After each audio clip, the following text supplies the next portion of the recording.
Lectio Divina. Lectio Divina. Lectio Divina, une émission pour méditer, prier et vivre la parole de Dieu au quotidien. Lectio Divina. Lectio Divina.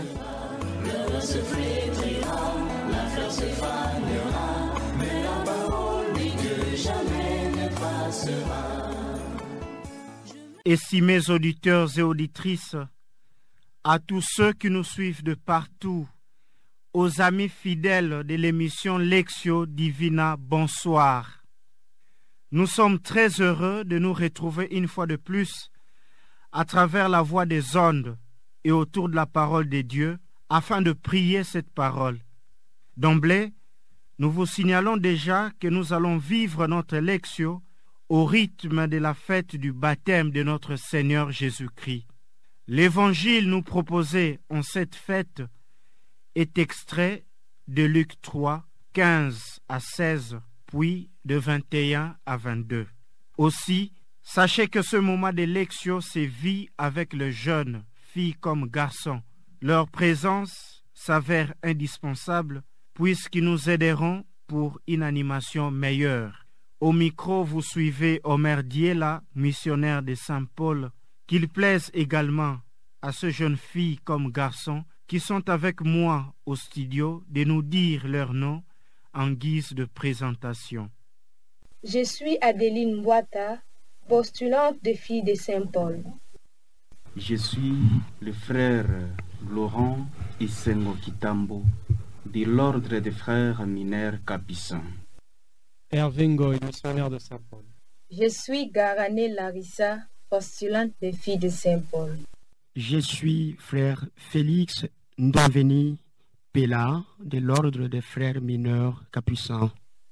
Par ailleurs, chers auditeurs et auditrices, nous vous informons également que nous ne sommes pas seuls. Ainsi, signalons la présence de la sœur Chanel Londo. En guise d'information, elle est fille de Saint-Paul et la réalisatrice de cette émission. En plus d'elle, nous sommes également avec notre ami Olivier Ngezi qui prend soin de l'aspect technique. Mais bien avant de poursuivre notre lectio, nous allons invoquer la présence et l'assistance de l'Esprit Saint afin qu'elle nous aide à bien discerner dans le partage de sa parole.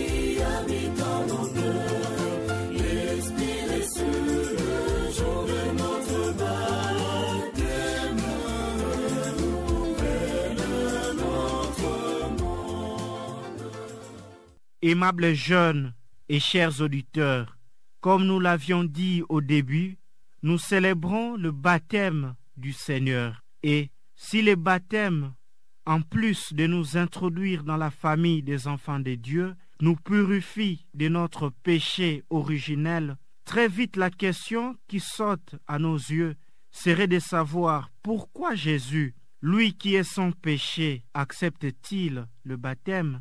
Était-il aussi impur comme nous pour accepter de se faire purifier par le baptême et dans les eaux du Jourdain? Avait-il nécessairement besoin d'être baptisé avant de commencer son ministère? En quoi cette fête nous est-elle utile? Chers auditeurs et auditrices, sans plus tarder, nous allons entamer la première partie de notre Lectio Divina qui est appelée Lectio, c'est-à-dire la lecture. Comme le nom l'indique, nous voudrions nous disposer et nous mettre à l'écoute de la bonne nouvelle. Ainsi, demandons-nous à l'un de nos jeunes de lire l'Évangile pour la première fois. Évangile de Jésus-Christ selon saint Luc. En ces temps-là, le peuple venu auprès de Jean le Baptiste était en attente et tous se demandaient en eux-mêmes si Jean n'était pas le Christ. Jean s'adressa alors à tous. Moi, Je vous baptise avec de l'eau, mais il vient celui qui est plus fort que moi. Je ne suis pas digne de dénouer la courroie de ses sandales. Lui vous baptisera dans l'Esprit Saint et le feu. Comme tout le peuple se faisait baptiser, et qu'après avoir été baptisé lui aussi, Jésus priait, le ciel s'ouvrit. L'Esprit Saint, sous une apparence corporelle, comme une colombe, descendit sur Jésus, et il eut une voix venant du ciel. Toi, tu es mon Fils bien-aimé, en toi je trouve ma joie. Acclamons la parole de Dieu. Louange à toi, Seigneur Jésus. Chers amis de la Lectio Divina, gardons une attitude silencieuse pendant un bref moment pour méditer la parole de Dieu que nous venons d'écouter. Et à la régie, nous demandons de l'aide à travers une douce musique qui puisse faciliter une bonne intériorisation de l'Évangile en cette fête du baptême de notre Seigneur Jésus-Christ.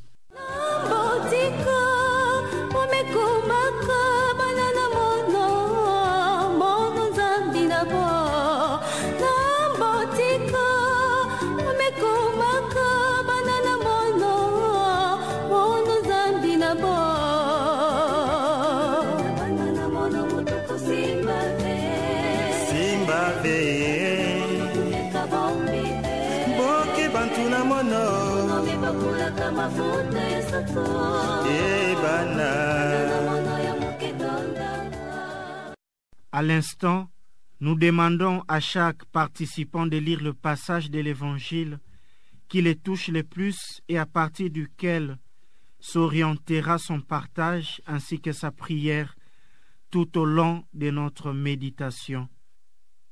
Moi, je vous baptise avec de l'eau, mais il vient celui qui est plus fort que moi. Je ne suis pas digne de dénouer la courroie de ses sandales. Telle est la phrase qui m'a touché dans cet évangile. Je suis touché par le verset 21. Or, il advint une fois que tout le peuple eut été baptisé, et au moment où Jésus, baptisé lui aussi, se trouvait en prière, que le ciel s'ouvrit.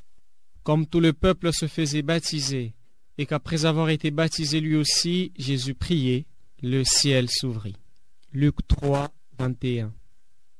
Le peuple venu auprès de Jean le Baptiste était en attente. Tel est le passage qui m'interpelle dans cet évangile. Le verset qui m'a touché, c'est le verset 22. Je le lis. L'Esprit Saint descendit sur Jésus sous une apparence corporelle comme une colombe. Du ciel, une voix se fit entendre. C'est toi mon fils, moi aujourd'hui j'étais engendré. Chers jeunes, chers auditeurs et auditrices, chaque participant va partager sur quel chemin de conversion il veut s'élancer après avoir écouté et médité la parole.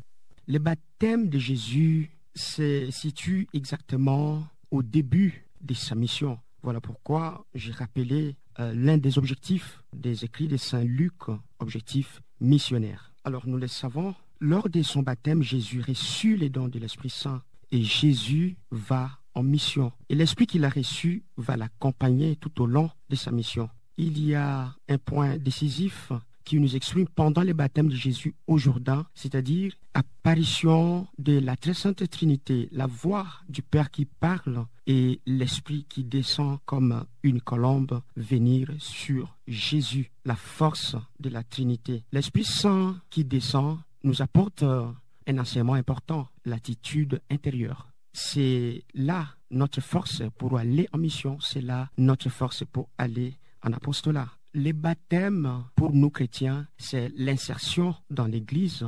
En recevant l'Esprit Saint, je dois travailler sur mon intérieur, puisqu'il doit y avoir une opération, un changement intérieur qui doit se manifester par ma façon de vivre dans l'Église, de vivre avec les autres, puisque après la réception de l'Esprit Saint, il y a une mission, il y a un apostolat à faire, un envoi. Je suis resté marqué par deux figures. La première figure, c'est Jean le Baptiste. Jean reconnaît sa petitesse devant le Fils de Dieu. Il reconnaît la grandeur de Jésus et fait son éloge. Malgré la considération qu'il avait auprès du peuple juif, qui le considérait comme le Messie, il n'a pas cédé à l'orgueil pour se faire passer pour le Messie, mais il s'est limité en son stade du précurseur, ce qui est contraire dans notre monde aujourd'hui, où il est difficile de parler de l'autre dans le bon. C'est pour moi une invitation de revoir ma vie et apprendre à me réjouir du bonheur des autres, comme je le veux pour moi-même. La seconde figure est Jésus. Lui qui est le Fils de Dieu s'est humilié, il a accepté qu'il soit baptisé par son précurseur, lui qui est plus grand que ce dernier.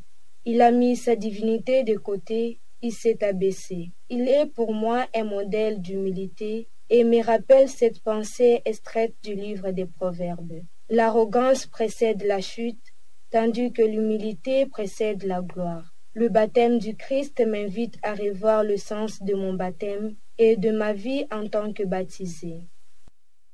Ces gestes, il ne le fait pas pour attirer les regards des gens, pour impressionner, pas pour un intérêt quelconque qui lui reviendrait.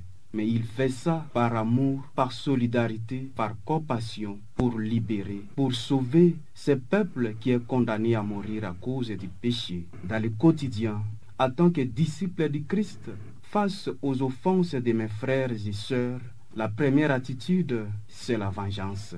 Il n'y a pas une idée en moi de pardon, il n'y a pas une idée de compassion. Je me présente non pas comme quelqu'un qui vient se solidariser avec ses frères et ses sœurs, mais je viens pour condamner, je viens pour discriminer et je viens pour venger. Par cet extrait, je suis profondément interpellé. Je vais m'engager pour ne pas prendre l'exemple de ceux qui veulent la guerre, ceux qui n'acceptent pas le pardon. Cette attitude de Jésus m'enseigne aujourd'hui à prendre une nouvelle voie, les voies de pardon, les voies de solidarité pour les plus faibles surtout, et la voie de libération. Dans cette péricope évangélique, je vois comment le peuple était assoiffé de découvrir qui est le Fils de Dieu. Ils sont venus auprès de Jean le Baptiste, croyant peut-être que c'était lui le Christ. Ils sont venus se faire baptiser pour se repentir, pour se convertir et pour se purifier, afin d'accueillir le Messie dans de bonnes conditions. Car Dieu avait promis à son peuple de leur envoyer le Messie, et voici que ce peuple, avec une confiance ardente, attend son Messie. C'est pour moi une occasion de me poser cette question. Est-ce que, comme ce peuple, je me prépare tous les jours avant d'accueillir le Christ qui s'offre à moi chaque jour dans l'Eucharistie? Par le baptême institué par le Christ, j'ai été admise parmi les enfants adoptifs de Dieu. Mais souvent, je ne vis pas cela dans mon cheminement de tous les jours. Je me laisse souvent emporter par des comportements qui ne sont pas ceux des enfants de Dieu. Et aussi dans le monde, beaucoup de gens vivent à l'encontre des promesses de leur baptême. Frères et sœurs, chers amis jeunes, en retenant le verset 21 du 3e chapitre de l'Évangile selon saint Luc, quelque chose a retenu mon attention et me pousse à me questionner. Qu'est-ce que je fais après mon baptême? Qu'ai-je fait de mon baptême? Dans la péricope de l'Évangile d'aujourd'hui, Jésus se fait baptiser. Lui qui était Dieu se fait baptiser par un homme. Et son attitude tout juste après, c'est la prière, c'est le recueillement, c'est le dialogue avec son Père. C'est cette attitude qui m'interpelle, car je dois vraiment m'interroger sur la place de la prière en tant que chrétien baptisé. C'est dans le contexte de la prière, dans l'atmosphère du recueillement, que le ciel s'ouvre et une voix venant du ciel dit « Celui-ci est mon Fils bien-aimé ». Cette péricope de l'Évangile, mais surtout le 21e verset du 3e chapitre que nous venons de lire, m'interpelle donc, moi qui veux me faire appeler enfant de Dieu, sur la place que j'accorde à la prière en tant que baptisé. Le baptême, oui, mais être en contact permanent avec le Père, pour recevoir son esprit et vivre avec et dans lui est mieux pour parachever l'œuvre de Dieu en moi. Chers internautes, aimables jeunes et amateurs de la Lectio Divina, la troisième partie de notre lecture priante, dite Oratio, veut que chaque orant ou orante exprime du fond de son cœur sa prière et au besoin ses aspirations à Dieu. À présent, prions ensemble avec nos jeunes. Seigneur Dieu, toi qui appelles tout homme à la repentance, accorde-moi la grâce de vraiment mettre la prière au premier plan de mes activités, afin que je sois toujours disposé à ne point contrister l'Esprit Saint, pour qu'il m'aide aussi à bien mener ma vie chrétienne en tant que baptisé. Touche, Seigneur, le cœur de chaque homme, afin qu'à l'instar de Saint Jean le Baptiste, qui a reconnu en toi le Messie, nous puissions aussi reconnaître à nos frères et sœurs les dons reçus de toi. Que ceux qui sont marginalisés trouvent force et espérance dans ton baptême et que nous puissions mieux vivre notre vie de baptisés. Amen. Père très aimant, en envoyant ton Fils dans le monde, tu voulais que nous soyons sauvés. Pourtant nous, en tant qu'hommes, nous ne voulons pas le bien pour les autres. Nous ne voulons pas participer à cette mission salvifique. Aide-nous, Père. Nous sommes faibles, mais nous comptons sur ta force et ton Esprit Saint, afin que nous aussi, nous nous mettons dans cette mission pour notre propre rachat et le rachat de nos frères et sœurs. Amen. Béni sois-tu, Seigneur, pour ta parole de vie de tous les jours. Aide-moi à pouvoir renouveler mes promesses de baptême chaque jour. Je te prie aussi pour toutes ces personnes qui vivent tout en oubliant que tu reviendras. Que ce même Esprit Saint qui est descendu sur toi le jour de ton baptême descende sur eux aussi, afin qu'ils puissent se préparer comme ce peuple à t'attendre. Amen. Dieu notre Père, par le baptême de ton Fils, tu nous apprends à imiter les modèles de l'unité qui existe entre toi, Père, Fils et l'Esprit Saint. Aide-moi aujourd'hui à me convertir intérieurement et d'être agent de l'unité et de bien profiter de cette force de l'Esprit pour ma mission, pour les témoignages de ma vie chrétienne parmi mes frères et mes sœurs. Amen. Chers jeunes, chers internautes, chers amis de la Lectio Divina, nous voilà à la fin de notre parole priée que nous venons de vivre non seulement ici au studio, mais aussi partout où vous êtes. Nous remercions tout d'abord le Seigneur pour les dons de sa parole qui, sans cesse, nous oriente sur le bon chemin de notre foi chrétienne. Nos remerciements sont également adressés à vous, nos chers auditeurs, pour avoir été des nôtres tout au long de cette lecture. Merci également à nos jeunes ici au studio pour leur participation active. Nous ne pouvons pas oublier la sœur Chanel Londo, réalisatrice de cette émission, et à qui nous disons sincèrement merci pour les efforts déployés. Enfin, à notre fidèle ami Olivier Ngezi, nous disons merci pour son dévouement au service de la transmission de la parole divine. Puisse le Seigneur vous prendre en grâce. Puisse-t-il également faire de chacun de vous et chacune de vous des vrais baptisés selon le cœur de notre Seigneur Jésus-Christ. Chers jeunes et amis de la Lectio Divina, nous comptons également sur vos prières. Ne nous oubliez donc pas, s'il vous plaît. Par la grâce de Jésus, notre Seigneur, nous sommes convaincus de vous retrouver à la prochaine et il ne nous reste qu'à vous souhaiter une bonne fin de ce temps de Noël et bonne année 2025.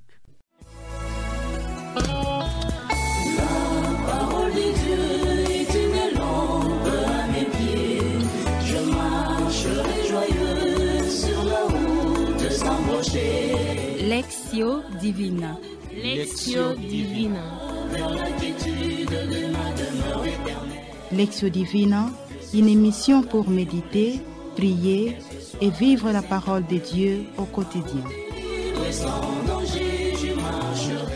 Lectio Divina. Lectio Divina. Le se flétrira, la fleur se fanera, mais la parole dit que jamais ne passera.